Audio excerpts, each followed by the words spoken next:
आज के इस क्लास में हमने अभी तक जो भी हिस्ट्री में वर्ल्ड हिस्ट्री में पढ़ा उसको हम एक तरह से निट करने की कोशिश करेंगे, उनको जो है टाइमलाइन में प्लेस करने की कोशिश करेंगे ताकि हम समझ सकें, ज़्यादा एक इंटीग्रेटेड वे में याद करने में हमें आसानी हो। साथ में किसका क्या सीक्वेंस है इवेंट का, वो भी हमें कहीं ना कहीं याद रहे। तो इसमें सबसे पहले हम लोग देखते हैं कि मेडिवल पीरियड का जो हमने एंड माना था वो हमने डिक्लाइन ऑफ रोमन एम्पायर माना था। तो अगर मैं मेडिवल पीरियड लिखूं,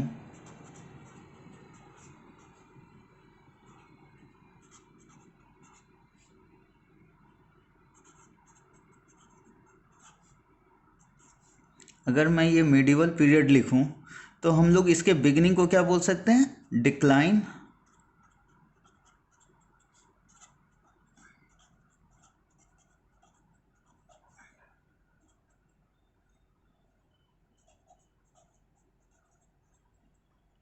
डिक्लाइन ऑफ रोमन एम्पायर इसका बिगिनिंग है। ठीक है। और अगर हम इसके स्पेशल कैरेक्टरिस्टिक्स को देखें तो उन स्पेशल कैरेक्टरिस्टिक्स में एक तो कैरेक्टरिस्टिक्स है इस पीरियड का फ्यूडलिज्म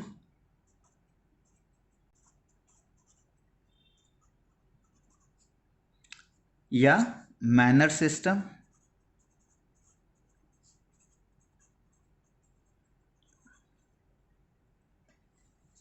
साथ में इसका कैरेक्टरिस्टिक्स है सोशल ऑर्गेनाइजेशन का स्टेट्स,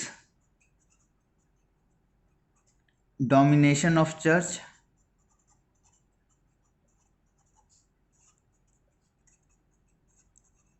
तो चर्च जो है इस टाइम पॉलिटी में भी इक्वली एक्टिव था जितना कि वो अपने रिलीजियस फेयर में था। और जहाँ की पूरे यूरोप जो था डिवाइडेड था पॉलिटिकली फ्रैगमेंट्स में, वहीं पर चर्च एक यूनिफाइंग फिगर के रूप में था और इसीलिए डोमिनेशन ऑफ चर्च था। और डोमिनेशन ऑफ चर्च का अलग अलग है एस्पेक्ट, क्रूसेड। और ये क्रूसेड हमारे लिए क्यों इम्पोर्टेंट है? क्योंकि इसी क्रूसेड के कारण क्या हुआ, ट्रेड लिंक्स स्टैब्लिश हुआ अरब के साथ और उसके कारण इटली का ग्रोथ हुआ। और इसी इटली के ग्रोथ के कारण जो है हमें रेनेसां पीरियड को देखने को मिलता है। और जब हम देखें, ये तो कैरेक्टरिस्टिक्स थे, तो एक तो रिलीजन का इम्पॉर्टेंट रोल, सोशल स्ट्रक्चर जो था स्टेट्स में बटा हुआ था और पॉलिटिकल स्ट्रक्चर जो था वो फ्यूडलिज्म में बटा हुआ था। फ्यूडलिज्म जो था वो किस प्रिंसिपल पर बेस्ड था? वो ऑनर के प्रिंसिपल पे बेस्ड था। और इसमें क्या थे कि इसमें जो हायरार्की थी, किंग टॉप पर था, उसके नीचे लॉर्ड्स थे। लॉर्ड्स ही इफेक्टिवली जो थे मेन सेंटर ऑफ पावर हुआ करते थे, क्योंकि किंग एक डिस्टेंट फिगर होता था। हर लॉर्ड्स के पास उसके नाइट्स होते थे जो कि उसको अपने जान के साथ भी प्रोटेक्ट करने का आश्वासन देते थे। और यही खासियत थी पॉलिटिकल हायरार्की की। और लॉर्ड्स आपस में झगड़ते रहते थे, साथ में राजा से भी झगड़ते रहते थे फॉर द टॉप पोजीशन। तो ये फ्यूडलिज्म हो गया। और लॉयल्टी जो है राजा के बदले लोगों की लॉयल्टी लॉर्ड्स में हुआ करती थी। ये हो गया हमारा फ्यूडलिज्म। उसी तरह से स्टेट सिस्टम क्या था कि टॉप के टू स्टेट्स थे, नोबिलिटी या अरिस्टोक्रेसी और साथ में क्लर्गी। ये दोनों रिच थे, ये दोनों टैक्स लेते थे, ये दोनों टैक्स नहीं देते थे। बाकी के सारे लोग कॉमनर्स हो गए, इंक्लूडिंग बुर्जुआ, ट्रेडर्स, आर्टिसन, पीजेंट्स या जो भी लोग हैं बाकी बचे सारे। तो ये लोग सरकार को भी टैक्स देते थे, यानी कि पॉलिटिकल बॉस को भी टैक्स देते थे, और रिलीजियस बॉस यानी कि आपको चर्च को भी टैक्स देते थे। तो they were the most exploited one. लेकिन ये लोग क्यों, इसके बावजूद भी क्यों पॉलिटिकल इतनी एफिनिटी दिखाते थे? और उस एफिनिटी दिखाने का सबसे बड़ा कारण था कि ये पीरियड जो है पॉलिटिकल इंस्टेबिलिटी का रहा है। और इस इंस्टेबिलिटी के पीरियड में हम लोग देखते हैं कि बाहर से रेगुलर अटैक होता था। एक तो मुस्लिम्स का अटैक है, दूसरा वाइकिंग्स का अटैक है। At the same time internally भी जो है फ्यूडल सिस्टम काफ़ी इनस्टेबल था और पावर कैप्चर के लिए आपस में लोग लड़ते रहते थे, तो उसका भी रिपरकशन लोगों पर देखता था। तो ये जो लॉर्ड्स थे यही लोग प्रोटेक्ट करते थे, इसीलिए लोग लॉर्ड्स के प्रति लॉयल थे। ठीक है। इसके अलावा डोमिनेशन ऑफ चर्च का कारण हमने देख लिया, crusades, it led to crusade and crusade led to, finally एक तरह से हम कह सकते हैं led to weakening of feudal system. Crusade led to weakening of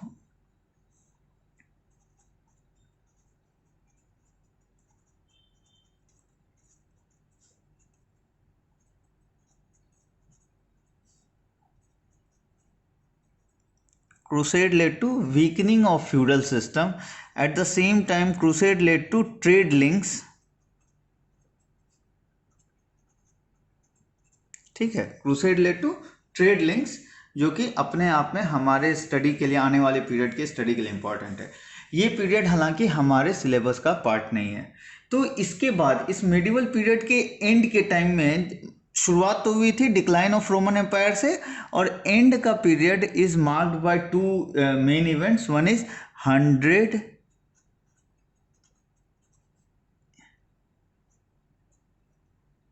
years of war, और दूसरा it's marked by plague, bubonic plague.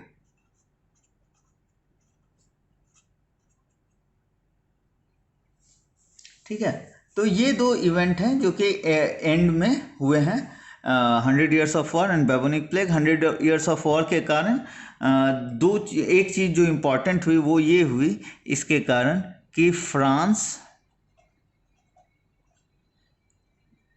और इंग्लैंड में, इन दोनों जगह पर जो है किंग का पोजीशन जो है वो काफ़ी स्ट्रांग बन के उभरा एज कंपेयर टू लॉर्ड्स, और कहीं ना कहीं ये जो है नेशन स्टेट के बिल्डिंग में काफ़ी मदद हुआ है। तो यहाँ पर नेशन स्टेट के बिल्डिंग में इम्पॉर्टेंट रोल इस 100 years ऑफ वॉर ने किया, उसके कारण किंग का पोजीशन कंसोलिडेट हुआ। ये था मिडिवल पीरियड। मिडिवल पीरियड के एंड पर जो है हमारा मॉडर्निटी चालू हो जाता है। इस पीरियड के एंड पर यहाँ के बाद मॉडर्न टाइम्स चालू हो जाता है।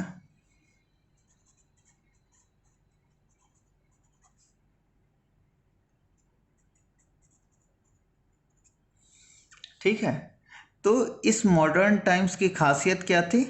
तो इस मॉडर्न टाइम में सबसे पहला जो चीज़ होता है वो है रेनेसां।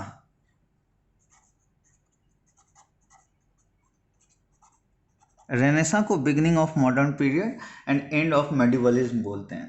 तो ये जो रेनेसां का पीरियड है, ये जो आपका अगर टाइम में देखिएगा तो टाइम फ्रेम में ये कितने का हो गया? 1300 से 1600 का पीरियड हो गया। ठीक है, तो रेनेसां जो है इसको इसके अगर कैरेक्टरिस्टिक्स को देखें तो पहला कैरेक्टरिस्टिक्स जो है वो है spirit of inquiry, Greco Roman spirit of inquiry.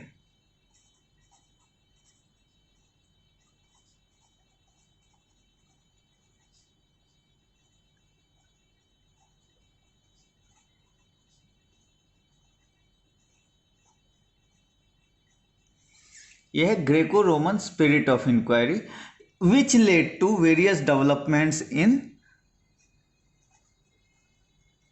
Art, science,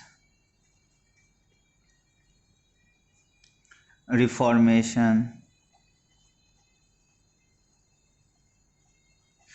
और एक यहाँ से इस पीरियड ऑनवर्ड्स, रेनेसां ऑनवर्ड्स जो है एक इंडिविजुअलिज्म का ग्रोथ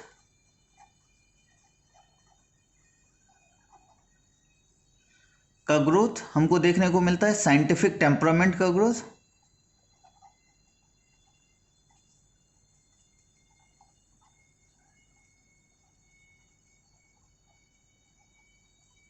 और साथ में एक जो सबसे इंपॉर्टेंट मिलता है वो है एबिलिटी टू क्वेश्चन established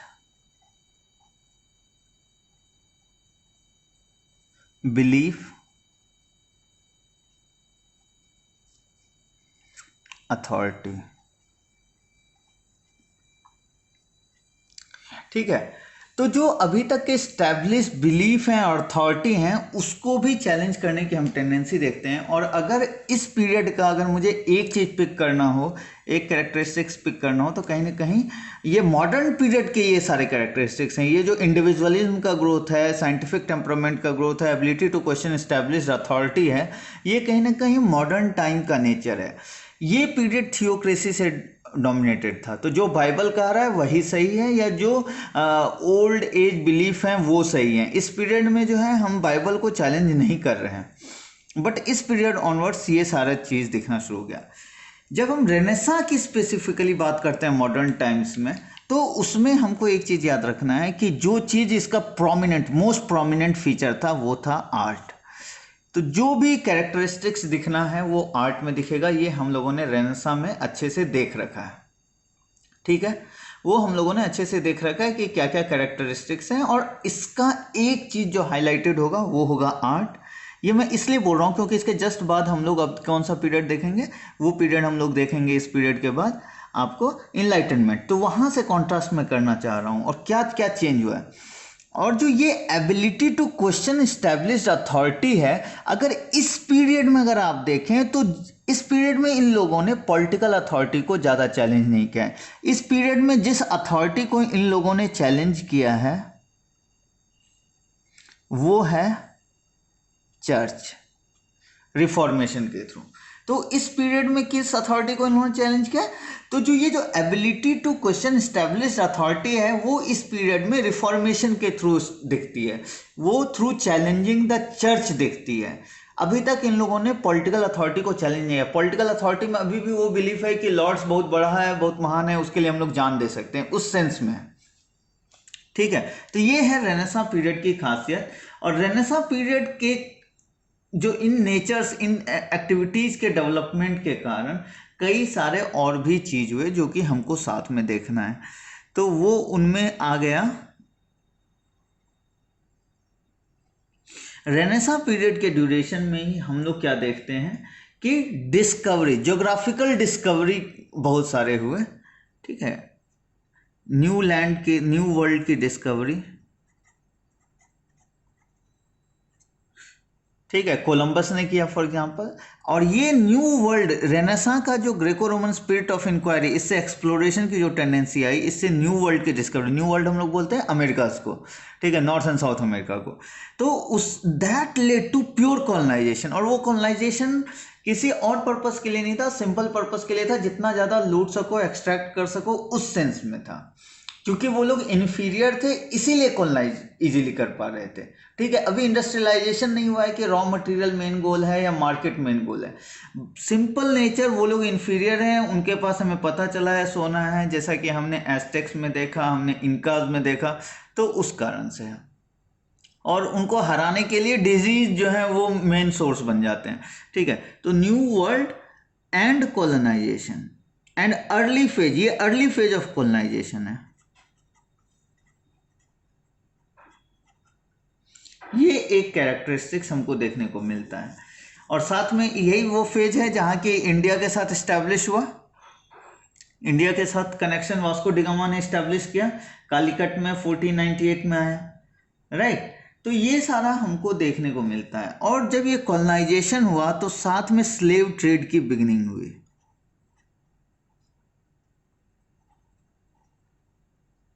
साथ में स्लेव ट्रेड का बिगनिंग हुआ। और उसका कारण क्या है कि नए वर्ल्ड में जो प्लांटेशन शुरू हुए उसके लिए वर्कर उन्हें नहीं मिलते, चाहे टोबैको हो, आपको ब्रिटिश एम्पायर का टोबैको का ग्रोथ हो, कॉटन का हो, या फिर पुर्तगाली जो ब्राज़ील में जिन्होंने कब्जा किया था वहाँ पे शुगर प्लांटेशन हो, तो उनको स्लेव ट्रेड शुरू हुआ और इसके साथ अफ्रीका का एक्सप्लॉयटेशन शुरू हुआ है, ठीक है। तो ये सब दो चीज़ जो है रेनेसां से लिंक्ड है, इसको भी हमने देख रखा है। और ये कहीं ना कहीं रेनेसां का एक तरह से आउटकम है। और वही जो बात है गॉड, गोल्ड एंड ग्लोरी, इसके लिए इन लोगों ने ये सारे एक्सप्लोरेशंस किए, ये सारा हम लोग देख चुके हैं। बट इस फेज में जो अथॉरिटी को चैलेंज करने की एबिलिटी है वो रिफॉर्मेशन के थ्रू है। अब हम आएंगे नेक्स्ट फेज पर, और वो है मॉडर्न टाइम्स का ही पीरियड, और वो है हमारा इनलाइटनमेंट।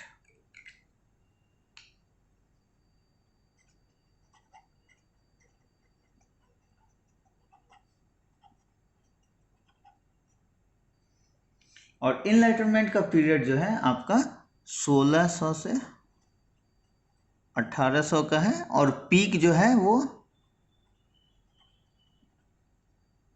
1750s के अराउंड माना जाता है, ठीक है। ये पीक जो है 1750s के अराउंड माना जाता है पेरिस में। तो इसका कैरेक्टरिस्टिक्स कंटिन्यू होगा जो रेनेसां का था, क्या, इंडिविजुअलिज्म का ग्रोथ, साइंटिफिक टेम्परामेंट का ग्रोथ, और साइंटिफिक टेम्परामेंट से यहाँ पे रियल डिस्कवरीज, कई सारी साइंटिफिक डिस्कवरीज भी हुई हैं। जैसे रेनेसां पीरियड में जो साइंटिफिक डिस्कवरीज हम लोग बोलते हैं, बट वो काफ़ी इनिशियल लेवल का था, उसके ऊपर बिल्ड करते हुए कई सारी इनलाइटनमेंट फेज में साइंटिफिक डिस्कवरी हुई। साथ में साइंटिफिक डिस्कवरी का मतलब ये भी है कि एम्पिरिसिज्म, साइंटिफिक खास करके नेचुरल साइंस के मेथड्स को अडॉप्ट करना, रिसर्च करने के लिए एम्पिरिसिज्म एंड रैशनैलिटी को प्रमोट करना, वो भी है। टूल्स डेवलप करना, वो भी है। साइंटिफिक डिस्कवरी ज़्यादा हुई है। और ये ability to question establish belief and authority, this led to great philosophical development. और हम देखते हैं इस फेज में पॉलिटिकल फिलोसफी में काफ़ी डेवलपमेंट हुआ। स्टेट का बेसिस क्या है, अभी तक even before enlightenment renaissance period में भी जो था, राजा लोग जो है वो डिसाइड कर रहे हैं कि प्रजा का फेट और सब कुछ। लेकिन पहली बार प्रजा जो है, यानी कि पहली बार सब्जेक्ट क्वेश्चन कर रही है कि राजा क्यों है हमारे ऊपर कोई, और अगर कोई राजा है तो हमारे साथ उसका रोल क्या है। तो ये जो ability to question established authority है, वो रेनेसां पीरियड में रिफॉर्मेशन के थ्रू एस्टैब्लिश दिखा। ये चीज इनलाइटनमेंट पीरियड में बेसिस ऑफ स्टेट के तरह से हमको दिखेगा कि they are questioning basis of state, कि स्टेट क्यों बना है, स्टेट का क्या रोल है, स्टेट वर्सेस सिटीजन का क्या रोल है। और पॉलिटिकल फिलॉसफी में रूसो हो गए, मॉन्टेस्क्यू हो गए, लॉके हो गए, हॉब्स हो गए। और जो इस पीरियड से पहले जो एक बिलीफ था कि डिवाइन राइट टू रूल, कि राजा भगवान के द्वारा सेलेक्टेड है, वो समथिंग ग्रेट है इसीलिए हमें रूल करता है, उसको चैलेंज करते हुए बिलीफ आया। और वो था किस चीज का बिलीफ, सोशल कॉन्ट्रैक्ट का। ये बिलीफ कि सोशल कॉन्ट्रैक्ट है और इसी कारण कोई रूल करता है, और सोशल कॉन्ट्रैक्ट के साथ रिस्पॉन्सिबिलिटी ऑफ स्टेट डिस्कस होने लग गई, कि नहीं कि ऑटोक्रेटिक नहीं कि राजा को जो मन में आएगा वो करेगा या जिसको जो मन में आएगा वो करेगा। स्टेट इसलिए एग्जिस्ट करता है क्योंकि उसका रोल है जनरल विल को मीट करना। स्टेट की लेजिटिमेसी जो है पीपल से आती है। स्टेट जो है वो जनता के वेलफेयर के लिए काम करेगा। स्टेट जो है नेचुरल राइट्स को प्रोटेक्ट करने के लिए काम करेगा, जो कि अपने आप में आप एक तरह से क्या सोचिए तो अपने आप में एक टोटल डिपार्चर है। मेडिवल पीरियड या इवन रेनेसां पीरियड में क्या है, लॉर्ड्स के प्रति लॉयल्टी है कि हम जान दे देंगे। अब बात उल्टा हो गया है, अब हम लॉर्ड्स को या पॉलिटिकल अथॉरिटी जो भी किंग है उसको हम होल्ड करेंगे रिस्पॉन्सिबल, कि भाई तुम्हारा काम है हमारे डिजायर को पूरा करने का सोशल कॉन्ट्रैक्ट के अंतर्गत। तो एक ये स्ट्रॉन्ग डिपार्चर है। और अपने आप में जब हम बात करते हैं इस पीरियड में, इनलाइटनमेंट पीरियड में आइडियाज़ आए जैसे कि लाइफ, लिबर्टी एंड इक्वालिटी जैसे आइडियाज़ आए। ये लाइफ, लिबर्टी एंड इक्वालिटी सुनने में टिपिकल लगता है, आज के टाइम में आपको नहीं पता चल रहा हो, बट आप समझिए जब आप equality, life, liberty and equality की बात करते हैं, जब आप इक्वालिटी की बात करते हैं तो आप इनडायरेक्टली डायरेक्टली स्टेट सिस्टम को अफेक्ट करते हैं, स्टेट सिस्टम को अंडरकट करते हैं, स्टेट सिस्टम को चैलेंज करते हैं कि काहे का नोबिलिटी बर्थ के बेसिस पे, काहे का क्लर्गी बर्थ के बेसिस पे हम सब लोग बराबर हैं। और इसका डिमांड आ रहा है, डिमांड इसलिए आ रहा है क्योंकि इस फेज तक अभी तक जो है एक थर्ड कॉमनर्स जो थे कहीं ना कहीं क्या थे, सप्रेस थे। जैसे मिडिवल पीरियड में सर्फ होते थे, वो क्या थे, लॉर्ड से टाइड अप होते थे, लॉर्ड्स के खेत में काम करते थे, लॉर्ड्स उनका ले लेता था और फिर भी वो खुश रहते थे क्योंकि वो एक तरह से उनको प्रोटेक्ट कर दे रहा है बाहर के अटैक से, तो वो लोग खुश हैं। बट अब क्वेश्चन हो रहा है कि नहीं, सब लोग बराबर हैं। और ये सब लोग बराबर हैं को इसलिए ये आइडिया डोमिनेंट हो जाएगा क्योंकि आपको समझना है कि ये जो न्यू डिस्कवरीज हुई इस पीरियड में ट्रेड काफ़ी बढ़ा है, राइट। रेनेसां पीरियड में एक वेल्दी मर्चेंट क्लास, एक वेल्दी कॉमनर क्लास ग्रुप हुआ है। थर्ड स्टेट जो है, एक जो है वो एक वेल्दी डेवलप हुआ है और उसको इक्वालिटी चाहिए, उसको राइट्स चाहिए, उसको जो है अब ये ऑलरेडी इस्टेब्लिश्ड जो एक ट्रेडिशनल सिस्टम है उसको चैलेंज करना है। और इसलिए जो है, इसलिए क्या हो रहा है, लिबर्टी और इक्वालिटी अपने आप में इंपॉर्टेंट है। सर्फ जो था अपने मन से एक लॉर्ड को छोड़ के दूसरे लॉर्ड क्या नहीं जा सकते थे, वो फ्रीडम चाहिए। ये जो बिजनेसमैन है इनको किसी से कोई लेना देना नहीं, इनको अपने बिजनेस से लेना देना है, इनको इक्वल स्टेटस चाहिए नोबिलिटी में, इनको स्टेट में से चाहिए ताकि इनके हिसाब से पॉलिसी बने जो कि इनके ट्रेड को प्रमोट करे। ठीक है, तो इसलिए ये राइट की डिमांड है। तो जब हम बात करते हैं इस पीरियड की और जब हम बोलते हैं कि now they started to ability the question establish belief, तो रिफॉर्मेशन में दिस एक्सप्रेस्ड एज रेनेसां में दिस एक्सप्रेस्ड एज रिफॉर्मेशन, जबकि इस पीरियड में this was expressed as political philosophy, political basis of state formation, जो कि सोशल कॉन्ट्रैक्ट के रूप में है, जिसने कि क्लियर कट जो पुराना सिस्टम है फ्यूडल सिस्टम, जो डिवाइन राइट का रूल है, उन सबको चैलेंज किया। और ये जो आइडिया आया आपको इक्वालिटी का, it is basically challenging idea of equality is challenging nobility, state system and everything, right. तो इसलिए ये स्ट्रॉन्ग डिपार्चर है, ये मॉडर्निटी कंटिन्यूड है।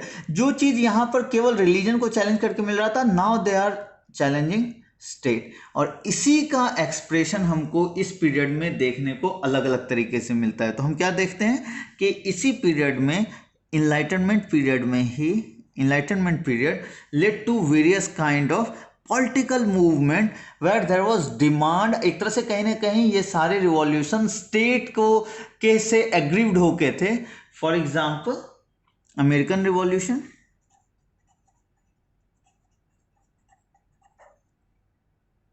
फ्रेंच रिवॉल्यूशन,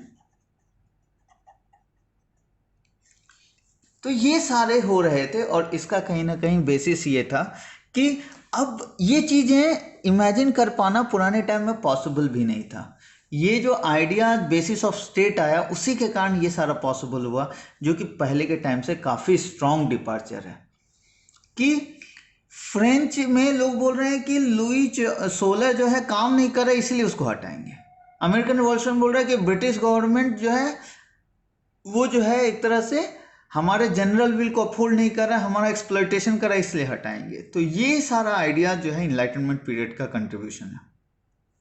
साथ में जो ये साइंटिफिक डिस्कवरी जो इस पीरियड में इनिशियल फेज में थी, इस फेज में काफ़ी साइंटिफिक डिस्कवरीज हुई एंड दैट लेड टू, इसी का एक और है कि 1750 ऑनवर्ड्स हम देखेंगे इंडस्ट्रियल रिवॉल्यूशन की शुरुआत हुई।